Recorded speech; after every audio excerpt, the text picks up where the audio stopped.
যদি এসএমএসটা পড়ে ফেলি তাহলে টিক চিহ্ন ওঠে, আর টিক চিহ্নটা ওঠা মাত্র তার মানে বোঝা গেল যে আমরা এসএমএসটা পড়েছি। এবং এসএমএসটা পড়া মাত্র যদি আমরা রিপ্লাই না দিই তাহলে অপর প্রান্ত থেকে যে আমাদেরকে মেসেজটা দিয়েছে সে কিন্তু সরাসরি পেলে আমাদের সাথে মনমালিন্য হতে পারে। আমি মনে করি এই সেটিংসটি অফ করে রাখা উত্তম। আপনি যে কোনো সময় মেসেজ দেখবেন এবং যে কোনো সময় রিপ্লাই দেবেন, সেটা আর বুঝতে পারবেন আপনি এসএমএসটা দেখছেন কি না। তাহলে জনপ্রিয় যে দুটি অ্যাপস হোয়াটসঅ্যাপ এবং ইমোর দুটি সেটিংস আমি দেখিয়ে দিচ্ছি কীভাবে আপনি অফ করে রাখবেন। ভিডিওটি ভালো লাগলে ছোট্ট একটা রিকোয়েস্ট থাকলে ভিডিওতে লাইক কমেন্ট করে যাবেন। চ্যানেলে নতুন দর্শক থাকলে চ্যানেলটি সাবস্ক্রাইব করে সাথে থাকবেন। তো প্রথমে আমরা কী করবো, হোয়াটসঅ্যাপটি ওপেন করে নেব। হোয়াটসঅ্যাপটি ওপেন করার পর দেখতে পাবেন 3 ডট, এখানে ক্লিক করবেন। এখানে ক্লিক করে দেওয়ার পর এখানে দেখতে পাবেন সেটিংসে ক্লিক করবেন। সেটিংসে ক্লিক করে দেওয়ার পর এখানে দেখতে পাবেন প্রাইভেসি একটি অপশন আছে, প্রাইভেসিতে ক্লিক করবেন। প্রাইভেসিতে ক্লিক করে দেওয়ার পর আপনার সামনে দেখতে পাবেন এরকম ইন্টারফেস।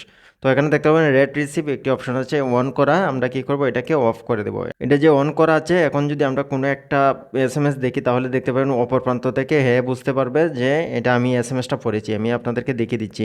এই যে দেখতে পাচ্ছেন আমি ওনাকে ভয়েস দিয়েছিলাম, উনি কিন্তু শুনছে। তো এই যে দুইটি ভয়েস উনি শুনছে, উপরেরটা শুনে নাই। তো এখানে বোঝা যাচ্ছে আমি যদি শুনিও কোনো ভয়েস বা এসএমএস দেখিও তারপরেও সে অপর প্রান্ত থেকে বুঝতে পারবে না। আপনি কি করবেন, এই সেটিংসটি অফ করে রাখবেন। হোয়াটসঅ্যাপের সেটিংসে আসার পর এখানে দেখতে পাবেন প্রাইভেসি একটি অপশন, এখানে ক্লিক করবেন। এখানে ক্লিক করে দেওয়ার পর এখানে দেখতে পাবেন রেড রিসিভ একটি অপশন আছে, আমরা কি করবো এটাকে অফ করে দেবো। তো এখন থেকে আমরা যদি কোনো এসএমএস পরে ফেলি বুঝতে পারবে না অপর প্রান্ত থেকে। আপনি এসএমএসটা দেখে সময় করে রিপ্লাই দিতে পারবেন, এতে অপর প্রান্তের লোক বুঝতে পারবে না যে আসলে আপনি এসএমএসটা দেখেছেন কিনা। তো এখন আমি দেখিয়ে দিব ইমোর মধ্যে আপনি কিভাবে এই সেটিংসটা অফ করবেন। তো প্রথমে আমরা কি করবো, ইমোটি ওপেন করে নেবো। ইমোটি ওপেন করার পর উপরে আপনি দেখতে পারবেন আপনার প্রোফাইলের উপরে ক্লিক করবেন। প্রোফাইলের উপরে ক্লিক করে দেওয়ার পর এখানে সিকিউরিটি এন্ড প্রাইভেসি একটা অপশন দেখতে পারবেন, এখানে ক্লিক করবেন। এখানে ক্লিক করে দেওয়ার পর আপনার সামনে ইন্টারফেস শো করবে। একটু নিচের দিকে আসবেন, নিচের দিকে আসার পরে এখানে দেখতে পারবেন রেড রিসিপ্ট নামে একটি অপশন আছে, এখানে ক্লিক করবেন। এখানে ক্লিক করে দিলে আপনি যদি চান আপনি এসএমএসটা পড়েছেন অন্য কেউ বুঝবে না। এই যে এখানে দেখতে পাচ্ছেন চ্যাম্পল একটা দিয়ে দিয়েছে,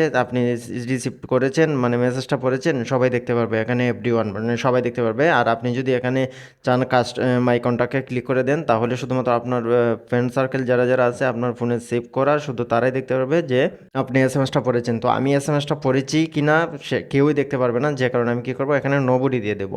নোবডি দিলে এখন থেকে কেউ আর বুঝতে পারবে না আমি এসএমএসটা পড়েছি। এতে কি হবে, আমি যদি কোনো এসএমএসটা পড়ি পরবর্তীতে যদি আমি ধীরে সুস্থিরে রিপ্লাই দিই সে কিন্তু আর বুঝতে পারবে না আসলে এসএমএসটা পড়েছি এবং আমার মন মতো করে আমি সময় করে এসএমএসটা রিপ্লাই দিয়েছি। এক্ষেত্রে সে আমাকে কোনো কিছু বলতে পারবে না, কেননা বুঝতে পারবে যে সে আমি এসএমএসটা দেখিই নি। তো ভিডিওটি ভালো লাগলে ছোট্ট একটি রিকোয়েস্ট থাকলো, ভিডিওটি একটি লাইক কমেন্ট করে যাবেন। চ্যানেল নতুন দর্শক থাকলে চ্যানেলটি সাবস্ক্রাইব করে সাথে থাকবেন। কথা হবে পরে কোনো ভিডিওতে নতুন কোনো টপিক নিয়ে এসে পর্যন্ত সব ভালো থাকেন, সুস্থ থাকেন। আল্লাহ হাফেজ।